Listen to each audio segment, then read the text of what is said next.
తెలంగాణ భవన్లో మాజీ మంత్రి కేటీఆర్ మాట్లాడుతున్నారు. ఇప్పుడు లైవ్ చూద్దాం. ఎవడు ఉండడు, అప్పున్నోళ్ళు అందరూ అప్పున్నోళ్ళే. ఎట్లుంటుందంటే కాకపోతే అప్పు తీసుకుంటాం అందరం. అప్పుడు నేను శ్రవణ్ భాయ్ దగ్గర అప్పు తీసుకున్నా అనుకో, ఒక 5 लाख తీసుకున్నా. అన్నా జర కడితేనే ఒక 2 నెలలు ఇస్తా, మళ్ళీ వాపస్ ఇస్తా, నువ్వు జర ఇయ్య నాకు అర్జెంట్ ఉందంటే ఇచ్చిండు శ్రవణ్ అన్న. ఇచ్చినాక ఇక 2 నెలలు అయిపోయినాయి. శ్రవణ్ అన్న ఫోన్ కొడుతుండు, ఎప్పుడు ఇస్తారో పైసలని నేను ఎత్తుతలేను. పైసలు లేవు నాకు, ఏం చేయాలి మరి? ఫోన్లు కట్ చేస్తున్నా, ఐఎమ్ బిజీ, కాల్ లెటర్ అని మెసేజ్లు పెడుతున్నా. ఇక శ్రవణ్ భాయ్ ఆయన అటు ఇటు చూసిండు. ఇక షేక్ పెట్టిన ఆయన ఉంటే నేను గిన్నె ఉంటా బంజారా హిల్స్లో, ఆయనతో ఇంటికి వచ్చిండు. ఇంటికి వచ్చి పట్టుకున్నాడు.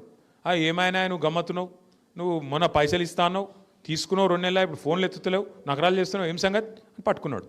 మరి నేను మర్యాద గల్లోని మంచోని అయితే ఏం చెప్తా, అన్నా దండం పెడితేనే ఏమనుకోక ఇంకొక 2 నెలలు టైం ఈ ప్లీజ్, ఎందుకంటే నాకు పైసలు ఉడతలేవు, కష్టం ఉన్నది, రియల్ ఎస్టేట్ డౌన్ అయిపోయింది, రేవంత్ రెడ్డి గారు మొత్తం నాశనం చేసిండు, గబ్బు గబ్బు అయిపోయింది, జర్రా ఏమనుకో కారోబార్ నడుస్తలేదు అని చెప్తా. మర్యాద వస్తున్నాయితే ఇంకో 2 మहीने और मोहलत దోబులకే పూస్తాం.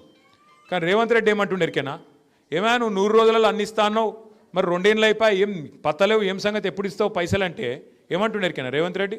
ఏం చేస్తారు బా మీరు, నన్ను కోసుక తింటారా? నేను ఇయ్యపో ఇంత కుల్ల మాట్లాడుతున్నా. ఆయన చూసిర్రా మీరు? కోసుక తినాలన్నట్టు ఆయన ఏమైనా సేపా జామకాయ.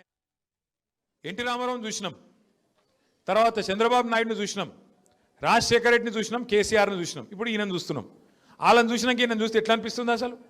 ఎవడన్నా ముఖ్యమంత్రి సెక్రటేరియట్ పోయి ఇక్కడ వాళ్ళు అంకె బిందెలు ఉంటాయనుకొని వచ్చినా అవి లేవు అన్నోడు ఎవడన్నా ఉన్నాడు 5 వరకు? ఇక గిసొంటోడు లంకె బిందెలు ఎవడు ఎత్తుకుతాడమ్మా, నాకు అర్థం కాదు. ఎవరు గసంటోళ్ళు ఎత్తుకుతారు, పాకెట్ మార్గాలు, దొంగలు. ఎవడన్నా ముఖ్యమంత్రి మాట్లాడతాడు గట్ల మాట? ఇంకా ఘోరం. ఆయన భాష ఏం భాష అది? నీ గుడ్లు వీకి గోటీలాడతా, నీ పేగులు తీసి మెడలేసుకుంటా. పేగులు మెడలేసుకుంది నేను నాకు అర్థం కాదు, బోటి కొట్టడం నువ్వేమన్నా? పేగులు మెడలేసుకుంటా, గుడ్లు వీకి గోటీలాడతా, ఎవడన్నా ముఖ్యమంత్రి మాట్లాడే మాటలా? ఇంకా ఘోరం ఏమిటి తెలుసా? ఇగో ఇప్పుడు బాకీ లేనోడు, అప్పు లేనోడు ఎవడు ఉండడు ప్రపంచంలో. అది రాష్ట్ర ప్రభుత్వం అయినా, మనిషి అయినా, కుటుంబం నడిపే ఒక ఆడపిల్ల అయినా అందరికీ బాకీ ఉంటుంది. మరి బాకీ ఉన్నప్పుడు ఎట్లా నడుపుతాం మనం? లోపల బనీన్కు పొక్కలున్నా మీదికెళ్ళి మాత్రం కడకంగి వేసుకొని తిరుగుతాం. ఎందుకు మరి? బయట మళ్ళీ అప్పు ఉంటానా వద్దా? రొటేషన్ తిప్పాలనా లేదా? అట్లుంటుంది కథ. కానీ రేవంత్ రెడ్డి ఏం చేస్తుండు? మా రాష్ట్రం దివాలా తీసింది, మా రాష్ట్రం క్యాన్సర్ పేషెంట్ అయిపోయింది, మా రాష్ట్రం సంకనాకిపోయింది, నేను ఢిల్లీకి పోతే నాకు ఎవడు అపాయింట్మెంట్ ఇస్తలేడు, నన్ను దొంగ లెక్క చూస్తారు. మరి దొంగ లెక్క చూడకుండా ఎట్లా చూస్తారు నాకు అర్థం కాదు. ఇంకొక మాట అంటుండు, అపాయింట్మెంట్ ఇస్తలేరండి నాకు, ఆడ పోతే చెప్పులు ఎత్తుకపోతాడని అపాయింట్మెంట్ ఇస్తలేరంట. ఇక గిట్లా మాట్లాడినాక ముఖ్యమంత్రి ఎవడన్నా వస్తాడా కొత్త గిడికి?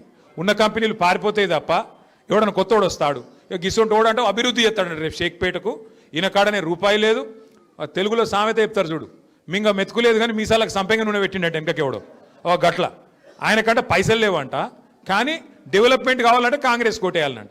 యాడికెళ్ళి చేస్తావు డెవలప్మెంట్ మరి పైసలు లేకపోతే? దయచేసి నేను మిమ్మల్ని అడిగేది ఒకటే, ఆలోచించమని కోరేది ఒకటే, ఎలక్షను ఒక మంచి మోకా మీకు. ఎందుకంటే మళ్ళీ ఇప్పుడు తప్పిపోయిందంటే మళ్ళీ జిహెచ్ఎంసీ దాకా దొరకడు కాంగ్రెస్ వాడు. ఇది పట్టుకోవాలా, బాకీ కార్డు పట్టుకొని ఇంటికి రాగానే అడగాలి, ఏం బిడ్డ వచ్చినావు, మంచిగానే వచ్చినావు, మరి ఏమైనా 55,000 రూపాయలు ఏమైనా కొడుకు అని అడగాలి. మహాలక్ష్మి పథకం కింద మీరే అన్నారు కదా నెలకు 2,500 ఇస్తామని, ఇక గ్యారంటీ కార్డు ఇచ్చిపోయినావు కదా బిడ్డ లాస్ట్ టైము, మరి ఆడవేనే పైసలు ఏం సంగతి అని చెప్పి 55,000 అక్కడ పెట్టు, ఓటేస్తా నీకే వేస్తా, 55,000 అయితే అక్కడ పెట్టిపోరా కొడుకు అని చెప్పాలి. ఇంకొక డేంజర్ కూడా ఉన్నది మీకు యాడ్ చేస్తున్నా, నేను ముందే చెప్తున్నా. కాంగ్రెస్ వాళ్ళు లంగలు ఈ 2 ఏళ్ళు ఫుల్ పైసలు సంపాదించారు రేవంత్ రెడ్డి. రియల్ ఎస్టేట్ మీద వాడి, హైడ్రా పేరు మీద బిల్డర్లను వాన్ని వీన్ని గోకి గీరి గుద్ది గిచ్చి పైసలు బాగా గుంజిండు. ఫుల్ పైసలనే ఆయన కాడ. ఓటుకు 10,000 ఇచ్చినా ఇస్తాడు. మీరు ఏం చేయాలి ఎరికేనా? షేక్పేటలగినా మన ఇంటికాడికి వచ్చిర్రు అనుకో, వచ్చి పైసలు చేతిలో పెడతారు. అక్క నువ్వు అయితే పెట్టుకో, నువ్వైతే ఓటేయి, నీకు బాగా పరిస్థితి బాగలేదు, నాకు ఎరికే, నువ్వు మనోని గెలిపియాలి అని చెప్పి అట్లా ఇచ్చిపోతారు. మీరేం చేయాలి తెలుసా? వాళ్ళు హుషారుగా వాళ్ళు కూడా కాంగ్రెస్ వాళ్ళు పైసలు చేతిలో పెట్టి మిమ్మల్ని ప్రమాణం చేయమంటారు. దేవుని పటం మీదనో, పిల్లల మీదనో, కుటుంబం మీదనో ప్రమాణం చేయమంటారు. మీరేం చేయాలి? ఒక మంచి సీక్రెట్ చెప్తాను, ఇన్నూరు జర జాగ్రత్తగా ఇన్నూరు. ఇది ఒక్కటి, అక్క జర ఫోన్ పెట్టి నీకు దండం పెడతా. మీ ఆయన మంచిగానే ఉన్నాడు ఫోన్ పెట్టి. అయితే వాళ్ళు వస్తారు, చాలా డేంజర్ ముచ్చట చెప్తున్నా, పెద్దమ్మకు చెప్పు, డేంజర్ ముచ్చట చెప్తున్నా ఇను. అయితే వాళ్ళు పైసలు ఇస్తారు, ప్రమాణం చేయమంటారు. మీరు ఏం చేయాలి ఎరికేనా? షేజ్ ఆపాలి, కళ్ళు మూసుకోవాలి, లోపల తుప్పాలు అనుకోవాలి. అర్థమైందా? అప్పుడు ఇంకేం ఒట్టు పెట్టినా అది చెల్లదిగా. ఇక వాడు ఏం చెప్పమంటే చెప్పాలి, లోపల తుప్పాలు అనుకొని చెప్పాలి. ఓటు ఎటు గుద్దాలి, ఓటు ఎటు వాడాలి? కారు గుర్తే పొరపాటున మళ్ళీ హాత్ పార్టీ కొట్టేస్తే మళ్ళీ హాత్ ఇస్తారు. ఇక పువ్వు పార్టీకి ఇస్తే ఇక మీకు తెలుసు, అది పూజకు పనికిరాని పువ్వు, అది అర్థమైందా? ఆ పువ్వు పార్టీ పూజకు పనికిరాని పువ్వు, అది మన రాష్ట్రానికి పనికిరాని పార్టీ, అది ఎంత మాత్రం పనికిరాని పార్టీ, మనకు రూపాయి పని చేయలేవాడు, రేపు చెయ్యడు కూడా. అందుకే మళ్ళొక్కసారి హైదరాబాద్ ఉరకాలంటే, తెలంగాణ ముంగట వడాలంటే మళ్ళా కేసీఆర్ గారు ముఖ్యమంత్రి కావాలి. దానికి జూబ్లీ హిల్స్ నుంచే జైత్రయాత్ర మొదలు కావాలి. మీరు అనుకుంటుండొచ్చు ఇంకా దోసాలు ఉంది కదా, ఇంకా దోసాల తర్వాత కేసీఆర్ వస్తాడు కదా.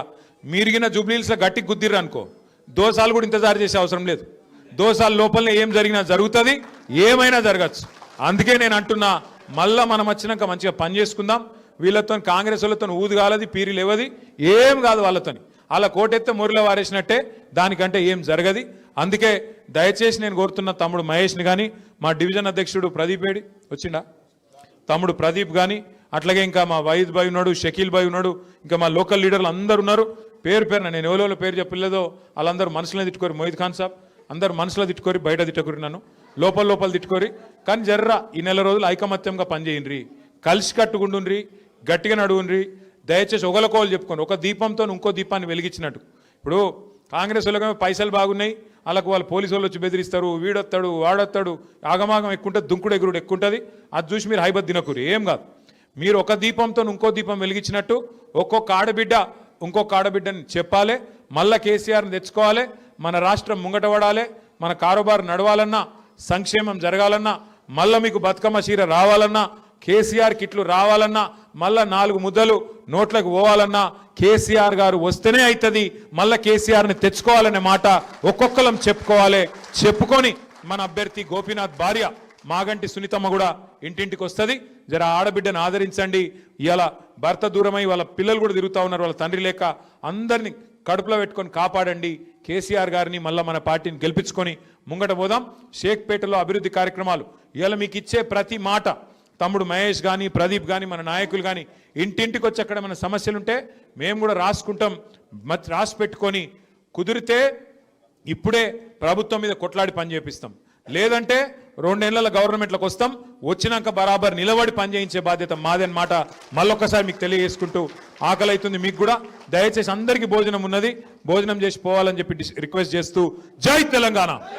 కారు గుర్తుకే